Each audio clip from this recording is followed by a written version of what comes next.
School camping এ যাচ্ছ, খুব ভালো কথা। সবসময় ম্যামদের আশেপাশে থাকবা। একবার যদি হারিয়ে যাও তখন কিন্তু চোখের জল ফেলে আর লাভ নেই। বা আমি হারিয়ে গেলে কাঁদবো না? এই দেখো তো আমায় কেমন দেখাচ্ছে।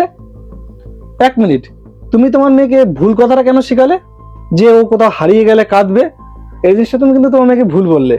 বাচ্চাদের শিখালে এই 4টি স্টেপ শিখাও, যে এই 4টি স্টেপ তার ভবিষ্যতে কাজে লাগবে।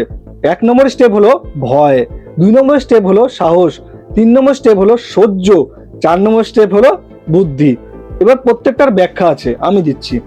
প্রথমে যদি কোনো বাচ্চা কোথাও হারিয়ে যায়, সবার প্রথম তাকে সাহস করতে হবে।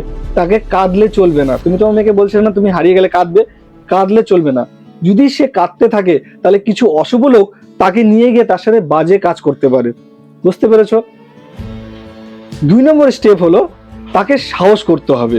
সাহস করে আশপাশ দেখতে হবে যে কোথাও পুলিশ আঙ্কেল বা পুলিশ আন্টি আছে নাকি, এবং তার কাছে গিয়ে বলতে হবে যে আমি হারিয়ে গেছি, আমাকে একটু আমার বাবা মার কাছে নিয়ে চলো না, বা আমার বাবা মার ফোন নাম্বার একটু ফোন করে বলে দেন না। ঠিক আছে? 3 নম্বর স্টেপ হলো যে ধৈর্য। তোমাকে দেখতে হবে ভালো মতন যে আশেপাশে কোনো মহিলা আছে নাকি যার সাথে বাচ্চা আছে। তাকে গিয়ে বলবে দিদি ভাই বা আন্টি আমি হারিয়ে গেছি, আমাকে একটু আমার মা বাবার কাছে নিয়ে চলুন না, বা আমার মা বাবার নাম্বার একটু ফোন করে দিন না কেন।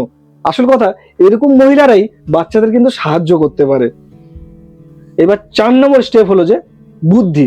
বুদ্ধিটা কেন বললাম, প্রত্যেকটা বাচ্চাকে তার পরিবারের সকলের নাম প্লাস কন্ট্যাক্ট নাম্বার শিখিয়ে রাখা উচিত।